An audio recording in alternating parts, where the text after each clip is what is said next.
Thank you for joining us today. I'm your host, Leia Love, and thank you for tuning in to Forum 360, where we have a global outlook from a local view. Today, I am so excited. We have Dr. Rachel Talton, and she is going to be talking to us today about fighting racism in a suit and pearls. So thank you for joining us today. Thank you so much for having me, and just know how proud I am of you. That's all. Oh, guys, a little bit of background about Dr. Rachel, and she is the CEO of the award-winning firm Synergy Marketing Strategy and Research Incorporated, the CEO of Flourish Leadership, a professor, a board member, and now taking on a new title and role with diversity and inclusion. I don't even know how you balance it all, but again, thank you so much for squeezing us into your schedule. And can you tell us a little bit about how you got on this path and on this journey? Oh my goodness. First of all, it's really a blessing to be sitting here with you and talking about this on this really important day, right? The day before a tremendously important election. I've been doing diversity, equity, and inclusion work. Our firm has been doing diversity, equity, and inclusion work for 20 years, right? So we were founded in 2002. We're almost 19 years old, and literally since our first day, we have been engaged in helping organizations to create diversity, equity, and inclusion plans, to do diversity, equity, and inclusion recruiting, to create environments where everyone feels that they are welcome and that they belong and that their contribution matters. But that business was only 30% of our company, right? And so we did research, we did leadership development, and that's pretty much what I was known for. I had always called diversity, equity, and inclusion my God job. And I'm sure you remember that from Flourish. This is my God job. This is over here, and my professional work is over here. And so the day that I watched that 8 minutes and 46 seconds that changed the lives of so many people, obviously took George Floyd's life, but really changed the world in terms of our perspectives on race and race relations.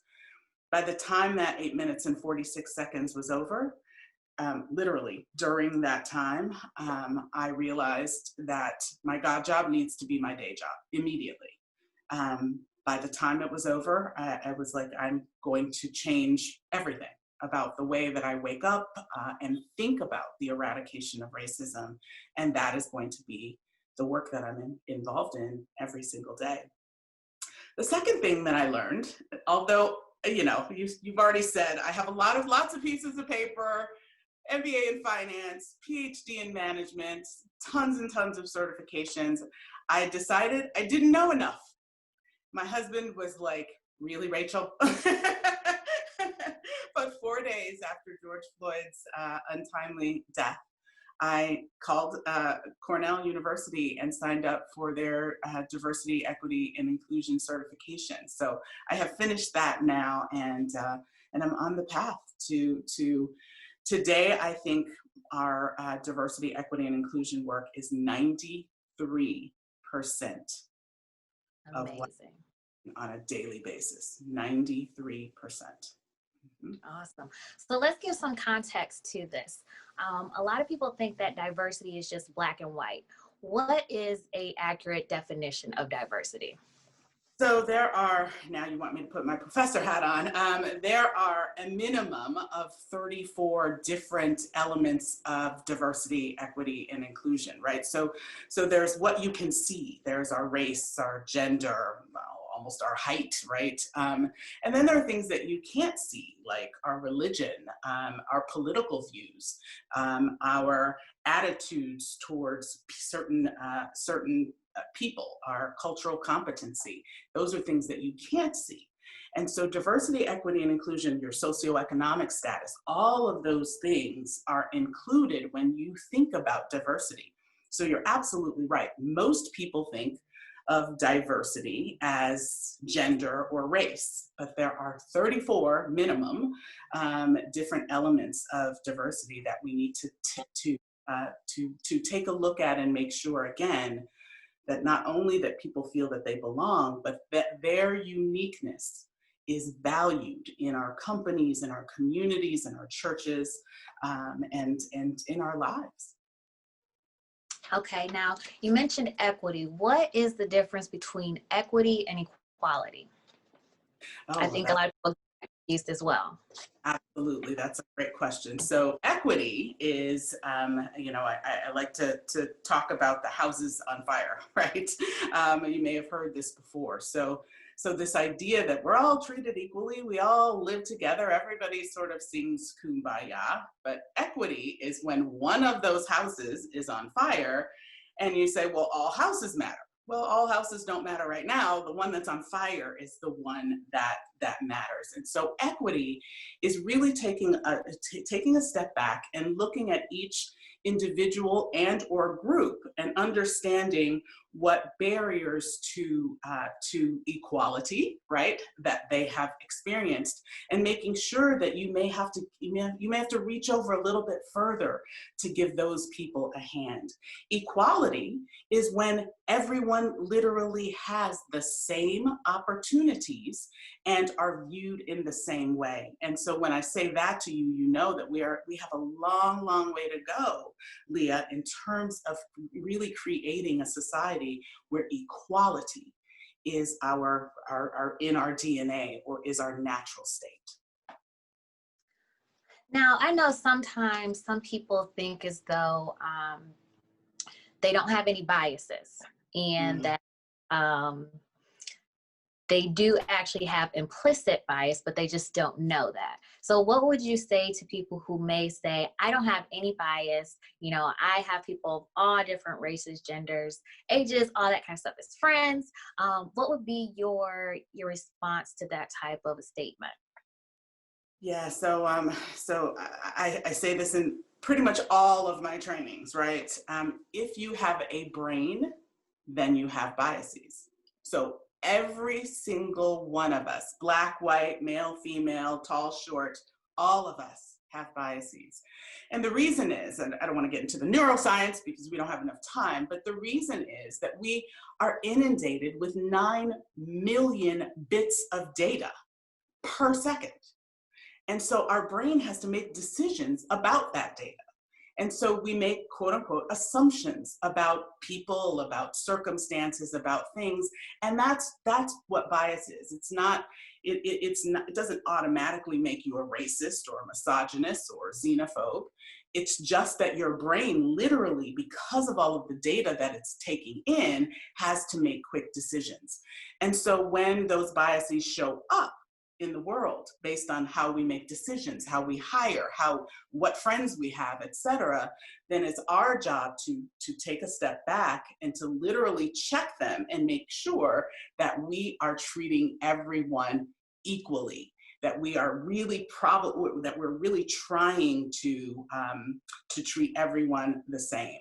And so I always tell people, we're not going to completely negate biases. There's no way you can get rid of them. Which ice cream do you like better, chocolate or vanilla? You either like one or the other better, and that's okay. The issue is, how do you mitigate those biases in your decision making and in your actions, and particularly if you are a person with power over people, like power over hiring, power over equal pay, right, and so power over policy. Right, so all of these places where bias can not just be in your head, but show up in your decision making, that's where we all need to really mitigate our biases. And when I say all, I really do mean all of us, all of us have biases. And so our goal is to make sure that we're mitigating them so that we give everyone an equal opportunity. Now, you just mentioned hiring practices and people who are in power. What do you say to people who believe that systemic racism does not exist? And how do you define systemic racism? Again, boy, you're just begging for a 2-week retreat here, which I'm not surprised at all. You know why? Because so many times we have fluff as a definition of it, but it's not necessarily the right definition. And so if you don't have a good definition of it, then you're continued to be led astray, right? Absolutely, I could not agree more. So, so first of all, systemic racism definitely does exist in our American society. Obviously, we have the original sin of slavery that our country is grappling with. You know, and that doesn't even include the original Indians that were here, right? And so we have a system that was built on systemic racism. And so, you know, if you take a look back through history, the way our country was built, even once slavery supposedly we were emancipated, and then there was Juneteenth and we were actually emancipated, the system that we came out of quote unquote slavery into was built around that racism, and it exists today. Let's just take it out of racism and look at even gender inequality. We have the Fortune 500 companies, and today, November 2nd, 2020, less than 5% of the people running those companies, meaning CEOs, are female, right? And so that's, obviously it's not that women are not smart enough or not are not energetic enough, or not passionate enough, don't have the communication skills, don't have the collaboration skills, don't have the innovation skills. It's because the system that built these corporations were built based on male the dominant gender in our society today. They were built on those kinds of principles. What are the principles that undergird how you make selections? And so that's kind of what we're dealing with systemic racism in corporations, because of the way that we were built, the way that we were raised, the things that were taught in school. I mean, it literally is everything. It's the things that were taught in school. It's the housing and redlining and the places that we live. It's healthcare, who gets it, who doesn't. It's economics, who has opportunities and access to wealth and who doesn't. It's small business, who has access to customers and who doesn't. So all of these things are systemic. And so what I really try to tell people is that each and every one of us as Americans, we're not even talking the global situation, that's a completely different discussion, but each and every one of us as Americans has a responsibility, at least in my mind, to take a look at their own thinking, take a look at their own power. A lot of this discussion is about power. What do you have power over, and try to eradicate the systemic nature of racism. So you may not be able to take back all of the unfair housing. We talked about Jim, my husband, who was raised in Pittsburgh in literally, it wasn't even the ghettos, it was the projects. Of course, his dad was murdered when he was 4, and his mom had 4 kids. She was like 19 with 4 children. And so if you think about the hunger that they faced, the health problems, all of them have cancer because they lived right next to steel mills, right? And so the education system, Jimmy was smart and determined to make a difference. All of his siblings did not make the same choices. So he had a mentor, right? And again, you think about this guy that took Jimmy under his wing. If it weren't for that, maybe we would have never met. We might not have ever been married. He might not have had all of the wonderful opportunities to be, one of the first CHROs in the country. It was that one person that took him under his wing. And so when I say that each one of us has a responsibility and an opportunity, I don't care who you are or how much power you have the power over your own sphere of influence and your own thinking and your own actions. And I think about that gentleman. He's no longer alive today. And I thank God for him, because he saved Jimmy's life. And so each one of us has an opportunity to you know, and you and I know this, right? You have a question, you call me, I always answer. And why? Because I know that you are our future, and I have a responsibility to be there for you. I can't tell you how grateful I am for you and all the other people who have answered that call, you know, and have taken on that responsibility. If you are just now tuning in with us, we are talking to Dr. Rachel Talton about fighting racism in a suit and pearls. And she is the CEO of Synergy Marketing Strategy and Research. Okay, that was a lot, but a very good explanation. And I can't tell you how many people have that story that somebody just took the time to extend their hand and bring them along. So that truly is an important part and factor.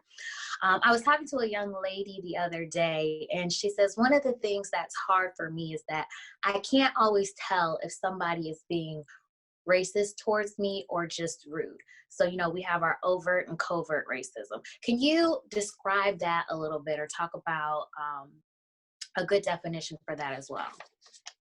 So, so racism shows up in many ways, and I do want to go back to something that you said a minute ago. As soon as I answer this question, racism shows up in many ways, and let me just say again, all of us have it, right?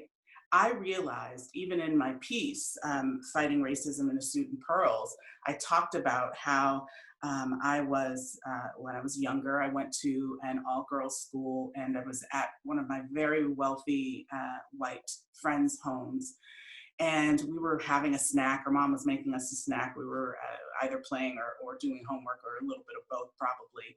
And her mom said something about those Black people. And the reason I share this with you is that she probably thought that she wasn't being racist. And so she said something about those Black people, and I was like, oh, excuse me, I'm Black. And she was like, no, not really. And I said, no, my mom's Black and my dad is Black. I'm sure I'm Black. And she said, no, not really. I mean, she literally did not invite me into her whiteness. She just discounted my Blackness, and I literally just disappeared in that moment. And I realized that over 30 years that I had been doing that throughout my career, that I had been disappearing, making myself smaller in order to make other people feel okay. So I say that to say that in her mind, her statement might not have been racist. In my mind, her statement was both racist and rude, right? And so we have to really be careful that when we say things to people, we listen to the words that we say, and we make sure, and all of us are guilty of this. Like I'm not, someone asked me actually, you know, have you talked to her? Like, what does she think now? And I have not, but I would forgive her for making a mistake. We all make mistakes. I said something to someone about 3 years ago about a Jewish holiday, and I was joking. I mean, I'm the most open, honest, loving person. I literally love everyone, but it offended someone, and she said, you know, that made me feel terrible when you said that, and I was absolutely mortified with myself. But I said, I'm so sorry, and thank you for telling me that the statement that I mean, I thought I was Jewish till I was 8 years old, literally. Like, all of my friends in Cleveland Heights, because that's where I grew up, were Jewish. I would go to synagogue with them. They would come to church with me. So I was absolutely mortified that I made that mistake. But we're human, right? We make mistakes. The issue is, what do you do about it then? Do you apologize and hug that person and say, I'm so sorry? That's the first step. Do you then not do it again, right? Check yourself, check your biases, because again, we all have them. The idea of being rude, you know, that's again, a whole nother discussion.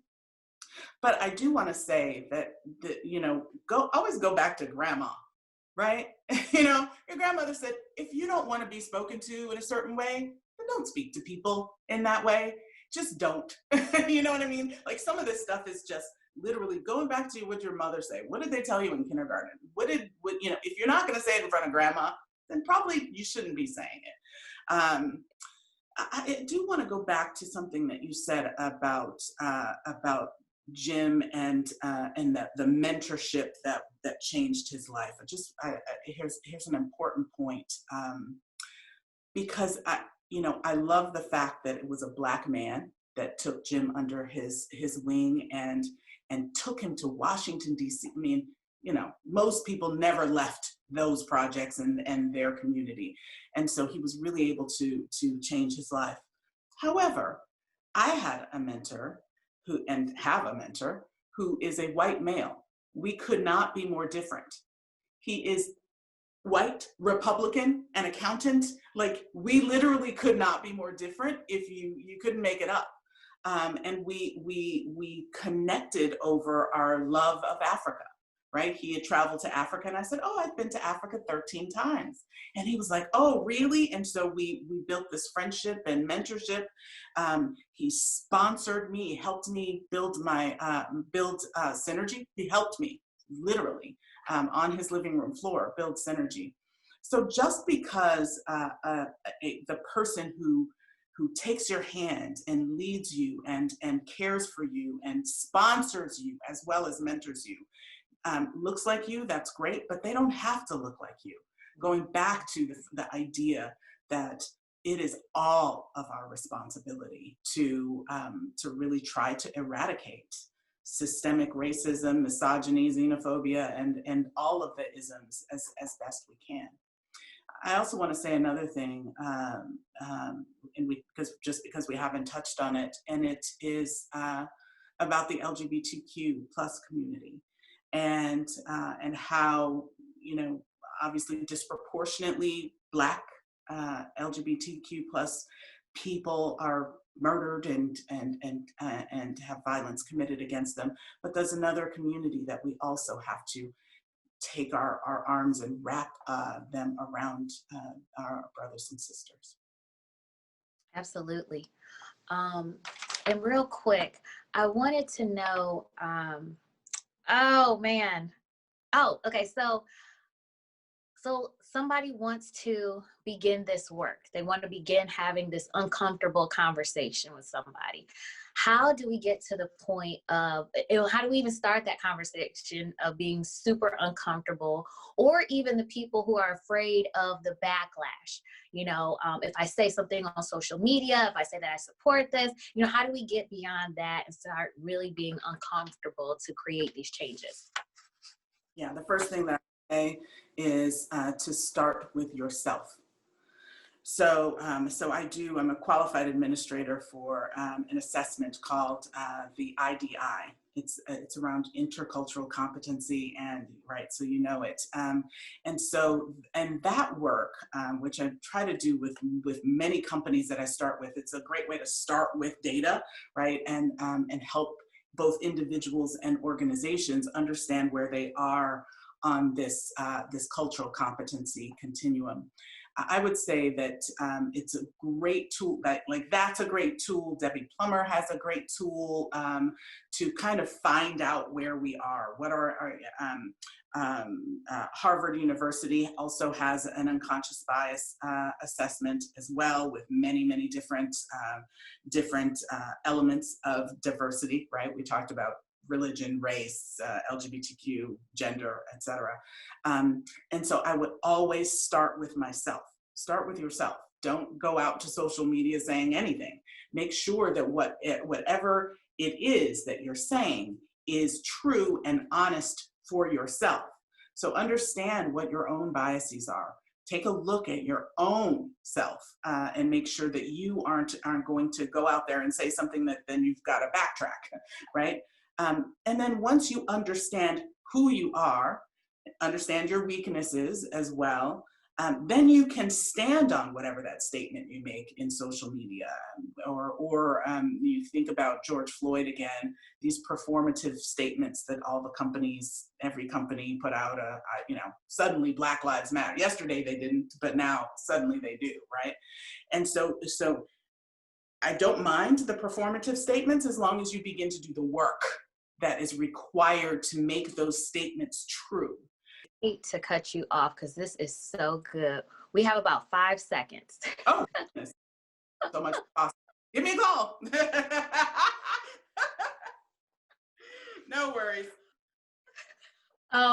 I want to thank you so much for your time today, for your insight, and just allowing us to be able to get a little bit uncomfortable to get to a comfortable place.